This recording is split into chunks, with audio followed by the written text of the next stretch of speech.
वैभव नगरी का राजा जय सिंह, एक ऐसा नाम जिससे सुनते ही रूह कांप उठती थी।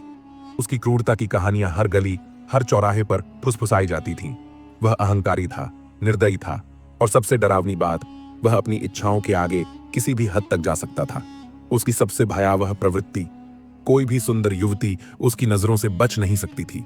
जबरन विवाह करता और फिर कुछ ही दिनों में एक मनगढ़ंत आरोप लगाकर उसे अंधेरे कारागार में डाल देता। कितनी महिलाएं उसकी इस क्रूरता का शिकार बनी, कोई नहीं जानता। वैभव नगरी में खौफ का साया था। लोग उसके खिलाफ बोलने की हिम्मत नहीं करते थे। क्यों? क्योंकि वह केवल महल में बैठकर शासन नहीं करता था।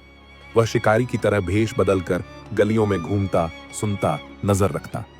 अगर किसी की जुबान पर उसके खिलाफ कोई भी शब्द आ जाता, उसकी रात कभी सुबह में नहीं बदलती। लोग उसके नाम से ही सिहर उठते, उसकी परछाई तक से बचते। लेकिन फिर एक मोड़ आया, ऐसा मोड़ जिसने सब कुछ बदल दिया। जयसिंह ने एक नया खेल खेला। उसने अपना रूप बदला। इस बार वह एक चूड़ी बेचने वाले के भेष में था। वह नगर से दूर एक छोटे से गांव में जा पहुंचा। वहां एक चबूतरे पर बैठकर चूड़ियां बेचने लगा। और यहीं कहानी ने करवट ली। उसी गांव में रहती थी कमला, एक किसान की बेटी, सुंदर इतनी कि उसकी आंखों में बस जाने को दिल करे, लेकिन दिल चट्टान जैसा मजबूत। कमला ने भी चूड़ियां खरीदी। जैसे ही उसकी सहेलियों ने देखा, वे खिलखिलाकर हंस पड़ी। कमला, तुम्हारे हाथों में ये चूड़ियां कितनी सुंदर लग रही हैं, जैसे किसी महारानी ने पहनी हो। एक दूसरी सहेली ने शरारती मुस्कान के साथ कहा, अगर राजा जय सिंह तुम्हें देख ले तो वह तुम पर मोहित हो जाएगा, शायद तुम्हें अपनी रानी बना ले। तभी कमला के चेहरे पर एक अनोखा भाव उभर आया। उसकी आंखें जल उठीं, जैसे अंगारे सुलग रहे हों। उसकी आवाज में एक ठंडा मगर दृढ़ संकल्प था। मुझे उस दुष्ट अत्याचारी राजा से घृणा है। उसकी क्रूरता की कहानियां हर किसी की जुबान पर हैं। वह निर्दयी है, वह राक्षस है। मैं कभी भी ऐसे वहशी के साथ अपना जीवन नहीं बिता सकती। ये केवल शब्द नहीं थे, ये तूफान था, एक ऐसा तूफान जो वैभव नगरी के इतिहास को हिलाकर रख देने वाला था। मैं कभी विवाह नहीं करूंगी, कमला ने अपनी सहेली से कहा, जो उसे चिढ़ा रही थी। लेकिन राजा ने जबरदस्ती तुझसे विवाह किया तो? इस पर कमला ने गहरी सांस ली और दृढ़ता से कहा, यदि वह ऐसा करेगा तो मैं उसे सबक सिखाऊंगी और उसकी औकात बताऊंगी। यह कहकर वह अपनी सहेलियों से बात करते हुए घर लौट आई। परंतु राजा जय सिंह ने कमला की सारी बातें सुन ली थीं और उसने मन ही मन ठान लिया कि वह इस लड़की से विवाह करेगा, फिर देखेगा कि यह उसे क्या सिखाती है। इसके बाद वह किसी बहाने से उसे जेल में डाल देगा। अगले दिन राजा जय सिंह ने अपने सिपाहियों को आदेश दिया, कमला को पकड़ कर लाओ। साथ ही उसने कमला के माता पिता को भी महल में बुलवाया। राजा ने कमला से विवाह कर लिया। विवाह के बाद जब कमला अपने माता पिता के पैर छूने के लिए झुकी तो उसने एक ठंडी आवाज में कहा, मेरी चिंता मत करो, मुझे मेरे हाल पर छोड़ दो। ये सुनकर कमला के माता पिता रोते हुए गांव लौट आए, लेकिन कमला का मन शांत नहीं हुआ। विवाह के बाद कुछ दिन ऐसे ही बीत गए। कमला रानी बन गई थी, लेकिन उसका मन हमेशा बेचैन रहता था। राजा जय सिंह, जो हर पल उसे जेल में डालने का कोई बहाना ढूंढ रहा था, अभी तक सफलता नहीं पा सका था। एक शाम जब राजा जय सिंह दरबार से लौटे तो वह कमला से मिला। कमला महल में लौटी और बोली, महाराज, मैं दासी को बुलाकर पानी मंगवाती हूं। राजा ने तुरंत कहा, नहीं, आज तुम स्वयं हमारे लिए पानी लेकर आओगी। कमला ने विनम्रता से उत्तर दिया, ठीक है महाराज, आप आराम करें, मैं पानी लेकर आती हूं। जैसे ही वह पानी लाने के लिए निकली, उसके मन में यह विचार आया कि राजा ने जरूर कोई चाल चली है, मुझे होशियारी से काम लेना होगा, उसने सोचा। दूसरी ओर राजा जय सिंह भी सोच रहा था, आज कमला की गलती पकड़ने का अच्छा मौका है। अगर वह पीने का पानी लेकर आएगी तो मैं कहूंगा कि हाथ पैर धोने के लिए पानी चाहिए था, और अगर वह हाथ पैर धोने के लिए पानी लेकर आएगी तो मैं कहूंगा कि पीने के लिए पानी चाहिए था।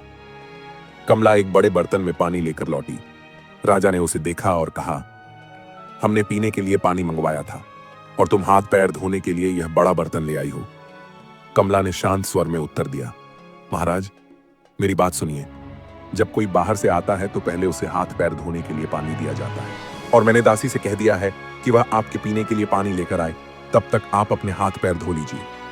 कमला की चाल राजा जय सिंह के लिए एक तगड़ा झटका साबित हुई।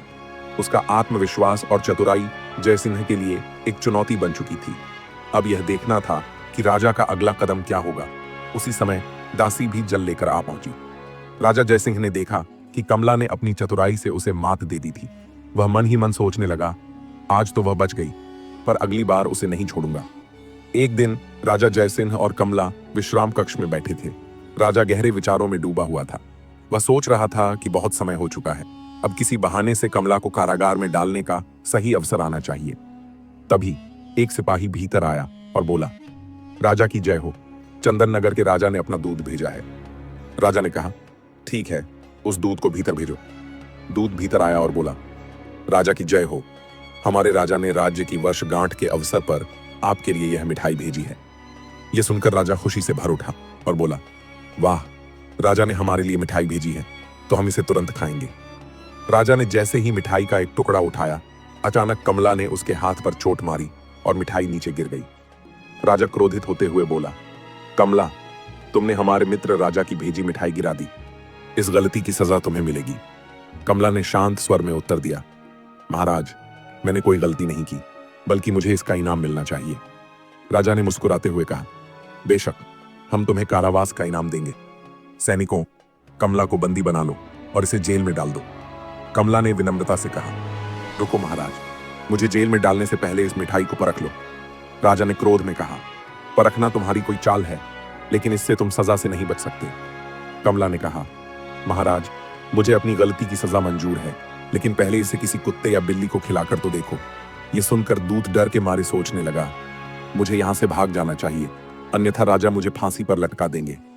राजा ने सैनिक को आदेश दिया, पहले इस दूध को पकड़ो, फिर मिठाई को किसी कुत्ते या बिल्ली को खिलाओ। एक बिल्ली को मिठाई के पास छोड़ा गया और जैसे ही उसने मिठाई खाई, वह मर गई। यह देखकर राजा चौंक गया और बोला, अरे, इसमें तो जहर था। कमला ने शांत स्वर में कहा, हाँ महाराज, मिठाई में जहर मिलाया गया था। यह बात मुझे दूध के चेहरे के भाव से समझ आ गई थी। वैसे भी बाहर से आई किसी चीज को बिना जांचे परखे खाना खतरनाक हो सकता है। राजा सोचने लगा, अरे, कमला ने मुझे मरने से तो बचा लिया, लेकिन खुद को सजा से भी बचा लिया। राजा ने कहा, कमला, तुमने अच्छा काम किया, हमें तुमसे यही उम्मीद थी। कुछ दिन और ऐसे ही बीत गए। राजा को अब तक कमला को सजा देने का कोई बहाना नहीं मिल सका। एक दिन राजा ने कहा, कमला, आज हम शिकार पर जा रहे हैं, शाम तक लौट आएंगे। कमला ने उत्तर दिया, ठीक है महाराज, मैं आपका इंतजार करूंगी। कमला की चतुराई और साहस अब राजा के लिए एक नई चुनौती बन चुकी थी। हर कदम पर वह उसे परखने की कोशिश कर रहा था, लेकिन कमला ने उसे हमेशा मात दी। अब यह देखना था कि राजा का अगला कदम क्या होगा। राजा कुछ सैनिकों के साथ शिकार पर निकला, लेकिन यह शिकार एक बहाना था। असल में वह कमला को फंसाने के लिए एक नई चाल चलने वाला था। जंगल में पहुंचकर राजा ने सैनिकों से कहा, आज मौसम बहुत अच्छा है, हम शिकार नहीं करेंगे, तुम महल वापस जाओ और रानी कमला को यहाँ ले आओ, आज हम सैर पर जाएंगे। सैनिक ने कहा, जैसी आपकी इच्छा महाराज। वह महल में वापस लौटा और कमला से कहा, रानी साहिबा, महाराज ने संदेश भेजा है कि आज मौसम बहुत सुहावना है, वे चाहते हैं कि तुम उनके साथ जंगल में सैर पर चलो। कमला कुछ देर चुप रही, फिर सोचते हुए बोली, यह तो राजा की नई चाल लगती है। वह एक पल के लिए चुप रही, फिर दृढ़ता से कहा, सैनिक, तुम जाकर महाराज से कहो कि मैंने जंगल में आने से मना कर दिया है। सैनिक ने कहा, लेकिन रानी साहिबा, महाराज यह सुनकर नाराज हो जाएंगे। कमला ने उसे घूरते हुए कहा, तुम वही करो जो मैंने कहा है, और यह मत भूलना कि मैं वैभव नगरी की रानी हूं। सैनिक महल लौट आया और राजा से कहा, महाराज, रानी ने जंगल में आने से मना कर दिया है। यह सुनकर राजा के चेहरे पर गुस्सा फैल गया। उसने क्रोधित होते हुए कहा, उसने हमारी आज्ञा मानने से इनकार कर दिया, हम उसे इस अपराध की सजा अवश्य देंगे। राजा महल की ओर प्रस्थान किया। महल पहुंचते ही वह सीधे कमला के कक्ष में गए और गुस्से में बोले, कमला, हमने तुम्हें वन में बुलाया था, लेकिन तुमने इनकार करके हमारी आज्ञा का उल्लंघन किया है। आज तुम्हें इस अपराध की सजा अवश्य मिलेगी। कमला ने शांत स्वर में उत्तर दिया, महाराज, मैंने कोई अपराध नहीं किया। मैंने तो उस सैनिक के साथ जाने से इनकार करके आपको एक बड़ी मुसीबत से बचाया है। आपने कोई लिखित संदेश या संकेत नहीं भेजा था। ऐसे में मैं कैसे मान सकती थी कि वह सैनिक वास्तव में आपका दूत था? वह चंदन नगर के शत्रु राजा का जासूस भी हो सकता था। राजा कुछ देर चुप रहा, फिर सोचा, कमला सही कह रही है, वह फिर से बच गई है। लेकिन राजा का मन गुस्से से भर गया। उसने कहा, तुम बहुत अधिक कहानियां बनाकर खुद को बुद्धिमान दिखाने की कोशिश करती हो। इस छल के लिए हम तुम्हें कारागार की सजा देते हैं। कमला ने शांत लेकिन दृढ़ स्वर में उत्तर दिया, महाराज, आप आसानी से किसी भी असहाय लड़की को रानी बनाकर कारागार में डाल सकते हैं, लेकिन यदि आप विजयनगर की राजकुमारी को अपनी रानी बनाएंगे तभी आपकी बहादुरी सिद्ध होगी। राजा के चेहरे पर गुस्से का उबाल था। वह उसकी चतुराई से बुरी तरह प्रभावित था, लेकिन उसकी आत्ममुग्धता ने उसे पूरी तरह से घेर लिया था। वह जोर से बोला, हमें क्रोधित न करें, हम किसी से भी विवाह कर सकते हैं। कमला की बुद्धिमानी और साहस से राजा जितना गुस्से में था, उतना ही वह डर और असमंजस में भी था। कमला की चुनौती ने अब उसे एक ऐसी स्थिति में खड़ा कर दिया था जहां हर कदम पर उसे सावधानी से सोचना था। रानी कमला ने राजा को चुनौती दी, ठीक है महाराज, यदि आप विजयनगर की राजकुमारी को रानी नहीं बना सकते तो आपको किसी भी लड़की को कारागार में डालने का अधिकार नहीं है। राजा ने गर्व से जवाब दिया, ठीक है, हम कल विजयनगर के लिए प्रस्थान करेंगे, लेकिन जैसे ही हम राजकुमारी को लेकर लौटेंगे हम तुम्हें कारागार में डाल देंगे।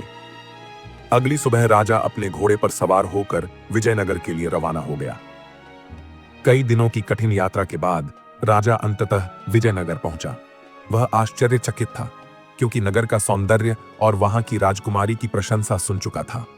विजयनगर की राजकुमारी चंद्रा ने एक कड़ा प्रस्ताव रखा था, जो कोई भी इस कुएं से पूरे नगर वासियों को पानी पिलाएगा, मैं उससे विवाह करूंगी। यह सुनकर राजा ने सोचा, यह तो बहुत आसान है, मैं तो यह काम आसानी से पूरा कर लूंगा और राजकुमारी को अपनी पत्नी बना लूंगा। राजा ने तेजी से अपना घोड़ा दौड़ाया और महल के द्वार तक पहुंच गया। सैनिकों ने राजकुमारी को सूचना दी, राजा जयसिंह ही यहां आए हैं और वह आपकी शर्त पूरी करना चाहते हैं। राजकुमारी ने कहा, एक बार फिर सोच लीजिए महाराज, अगर आप शर्त पूरी नहीं कर पाए तो आपको बंदी बना लिया जाएगा। पहले भी कई राजा और राजकुमार इस शर्त में असफल हुए हैं। राजा ने आत्मविश्वास से कहा, मैं आपकी शर्त पूरी करूंगा, आप विवाह के लिए तैयार रहिए। राजकुमारी ने सैनिकों को आदेश दिया कि राजा के लिए अतिथि गृह की व्यवस्था की जाए। अगले दिन राजा ने कुएं से पानी निकालकर नगरवासियों को पानी देना शुरू किया। सुबह से लेकर दोपहर और फिर शाम तक राजा ने लगातार पानी दिया, लेकिन नगरवासियों की भीड़ कम नहीं हो रही थी। राजा अत्यधिक थक चुका था और उसकी स्थिति और भी बदतर होती जा रही थी। वह सोचने लगा, अब मैं खड़ा भी नहीं हो पा रहा हूं और ये लोग थमने का नाम नहीं ले रहे हैं। राजा ने फिर कुएं से पानी निकालने की कोशिश की, लेकिन वह लड़खड़ाकर कुएं की दीवार पर गिर पड़ा। यह देखकर नगरवासी चिल्लाए, देखो, राजा गिर गया है, कोई उसे उठाओ। लेकिन वहीं खड़े सैनिकों ने चुपचाप कहा, ठहरो, राजा को कोई नहीं छू सकता, हम उसे पकड़कर राजकुमारी के पास ले जाएंगे। राजा हैरान था, हे भगवान, मैं यहां क्या सोचकर आया था और यह क्या हो गया। सैनिकों ने राजा जयसिंह को पकड़कर राजकुमारी चंद्रा के पास ले जाया। राजकुमारी ने गंभीर स्वर में कहा, राजा जयसिंह, आप मेरी शर्त पूरी करने में असफल रहे हैं, अब आपको कारागार में रहना पड़ेगा। राजा को कारागार में डाल दिया गया। जब राजा कुछ दिनों तक वापस नहीं आया तो कमला चिंतित हो गई। उसने कुछ जासूसों को राजा की खोज में भेजा और कहा, मुझे राजा को ढूंढना है, इस काम के लिए आपको उचित इनाम मिलेगा। कुछ दिन बाद जासूस लौटे और बताया, रानी, राजा को विजयनगर में पकड़ लिया गया है, वह राजकुमारी की शर्त हार गए थे। कमला ने गंभीरता से कहा, ठीक है, आप इस बारे में किसी से कुछ न कहें। अगले दिन कमला ने मुख्यमंत्री से विचार विमर्श किया और कहा, मुख्यमंत्री जी, मैं राजा को मुक्त कराने स्वयं जाऊंगी, मेरे बाद राज्य का सारा काम आप संभाल लेना। यह कहकर कमला ने राजकुमार का वेश धारण किया और विजयनगर के लिए रवाना हो गई। कई दिनों की लंबी यात्रा के बाद कमला विजयनगर पहुंची। जब वह महल के द्वार पर पहुंची तो पहरेदारों ने उसे देखा। जब कमला ने अपना उद्देश्य बताया तो वह उसे राजकुमारी चंद्रा के पास ले गए। राजकुमारी ने कहा, राजकुमार, एक बार फिर सोच लीजिए, कहीं ऐसा न हो कि आपको आजीवन कारागार में रहना पड़े। कमला ने जवाब दिया, राजकुमारी, यदि मैं आपकी शर्त पूरी कर दूं तो मुझे आपसे विवाह करना होगा और साथ ही सभी बंदियों को मुक्त करना होगा। राजकुमारी मुस्कुराते हुए बोली, ठीक है राजकुमार, मुझे तुम्हारी शर्त स्वीकार है। अगले दिन कमला कुएं पर पहुंची और पुरुषों, महिलाओं और बच्चों की भीड़ को जल देने का काम शुरू कर दिया। शांति कुशल और पूरी तरह समर्पित होकर कमला ने सभी नगरवासियों को पानी पिलाया। शाम होने से पहले उसने कुएं का पानी पूरे नगर को पिला दिया। सैनिकों ने कहा, राजकुमार, तुम शर्त जीत गए हो। अब राजकुमारी के साम्राज्य में हर व्यक्ति के लिए यह घटना एक नई आशा लेकर आई थी। अगले दिन जब सैनिकों ने राजकुमारी चंद्रा के कमरे में जाकर कमला की विजय की सूचना दी तो राजकुमारी ने मुस्कुराते हुए कहा, राजकुमार, मेरी शर्त के अनुसार मैं आपसे विवाह करने को तैयार हूं और सभी बंदियों को रिहा करने का आदेश देती हूं। एक सटीक और नाटकीय पल में कमला और राजकुमारी चंद्रा का विवाह धूमधाम से संपन्न हुआ। यह शादी केवल एक सामाजिक संबंध नहीं, बल्कि एक रणनीतिक विजय थी जो भविष्य में कई घटनाओं को प्रभावित करने वाली थी। विवाह के बाद कमला ने राजा जयसिंह को अपनी दासी बना लिया। चूंकि कमला राजकुमार के वेश में थी, जयसिंह उसे पहचान नहीं पाए। एक नया मोड़ आया जब कमला ने कहा, जयसिंह, मैंने तुम्हें कैद से मुक्त किया है, अब तुम्हें मेरे साथ रहना होगा। जयसिंह ने सिर झुकाकर स्वीकार किया, हाँ राजकुमार, मुझे आपका उपकार स्वीकार है, मैं इसे कभी नहीं भूलूंगा। 2 दिन बाद कमला राजकुमारी और जयसिंह के साथ वैभव नगर के लिए रवाना हुई। यात्रा के दौरान जब वे वैभव पहुंचे तो कमला ने सैनिकों से कहा, हमें कुछ जरूरी काम है, आप राजकुमारी और राजा को वैभव ले जाएं। यह सुनकर कमला तुरंत अपने घोड़े पर सवार होकर वहां से निकल पड़ी, जैसे यह उसकी योजना का एक और चरण था। जब राजकुमारी चंद्रा और जयसिंह सैनिकों के साथ वैभव पहुंचे, जयसिंह ने सोचा, मैं अपने नगर में लौट आया हूं, अब मुझे डरने की कोई जरूरत नहीं है। लेकिन इसके बाद जयसिंह ने ऊंची आवाज में कहा, मैं इस नगर का राजा हूं जयसिंह, तुम सबको मेरी आज्ञा का पालन करना होगा। अगर तुम नहीं मानोगे तो मैं तुम्हें बंदी बना लूंगा। उसे अपनी शक्ति पर पूरा भरोसा था, लेकिन कमला का सख्त रूप उसे जल्द ही एक नया पाठ पढ़ाने वाला था। जयसिंह ने सभी को महल में बुलाया और महल में पहुंचते ही उसने कमला को अपने कमरे में बुलाया। कमला ने कहा, आप आ गए महाराज, मैं कई दिनों से आपका इंतजार कर रही थी। जयसिंह गर्व से बोला, हमने विजयनगर की राजकुमारी चंद्रा को अपनी रानी बना लिया है, अब शर्त के अनुसार तुम्हें कारागार में रहना होगा। कमला ने चंद्रा से कहा, राजकुमारी चंद्रा वाकई सुंदर है, लेकिन क्या आपने शर्त जीतकर उन्हें रानी बनाया है? जयसिंह ने उत्तर दिया, राजकुमारी चंद्रा आपके सामने है, फिर आप ऐसा सवाल क्यों पूछ रहे हैं? कमला ने गंभीर स्वर में कहा, महाराज, आप झूठ बोल रहे हैं, मैं यह जानती हूं, क्योंकि राजकुमारी चंद्रा और मैं दोनों मित्र हैं। कमला ने आगे कहा, राजकुमारी चंद्रा से विवाह करने वाला राजकुमार कोई और नहीं बल्कि मैं ही थी। यह एक बड़ा खुलासा था। कमला ने बताया कि वह और चंद्रा ने मिलकर यह योजना बनाई थी ताकि जयसिंह को एक सबक सिखाया जा सके।